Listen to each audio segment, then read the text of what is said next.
Hey guys, what's going on? I wanted to bring something up that not a lot of people are talking about right now for whatever reason. Dana White just had the interview with Megan O'Leary on their UFC YouTube channel. He brought up the ESPN deal and brought up that there were some advancements to the deal, actually a whole new deal. And it pertains to streaming the pay-per-views. Now I think it kind of went over a lot of people's heads. I've been saying for really the last few years that the pay-per-view model as it currently sits, it's old, it's archaic, it's done. WWE introduced a whole new way to really watch pay-per-views with the WWE Network. Those of you who are MMA fans and never really watched wrestling, I get it. But WWE has this awesome WWE Network that they created a few years ago. And it allows for one price, you get all the events. Not for free, but it all comes included into your subscription. A lot more people can afford $9.99 a month versus $60, $65, $70, whatever it is now for UFC pay-per-views every month. It's a lot more affordable.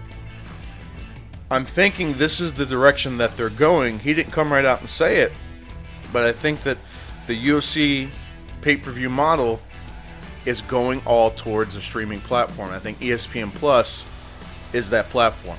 And if you listen to what he says in the interview, he talks about specifically about how they're going for that all streaming model. And he said that all the prelims and all the pay-per-views are going to be in one bundle. Now, whatever that is, obviously there's no price yet. He didn't come right out and say it exactly, but he hinted towards that. And I'm curious as to why a lot of people aren't really talking about it. I think this is great. I think this is great news for fans. I think this is great news for everybody. It's going to change some things, and obviously the WWE, I think, they're kind of the pioneers of this. They were the guinea pig, so to speak.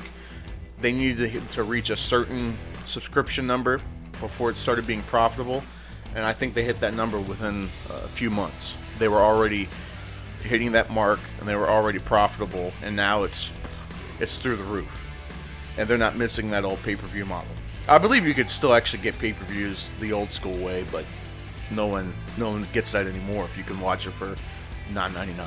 The UFC Fight Pass, ESPN Plus thing, it's going to be probably a little more than that once you add in the pay-per-views and the bigger events. But I'm willing to pay $9.99, $15.99. I might even pay $19.99 a month if I can watch the pay-per-view for $20 a month, because I'm gonna watch the pay-per-view anyway, right?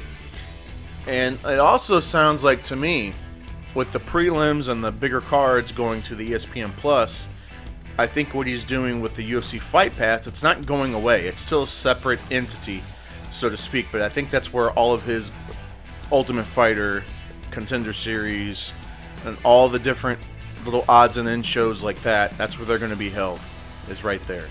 So I don't know, guys. Listen for yourself and come to your own conclusion. But that's what I'm getting out of this, and I think it's only good news for everybody.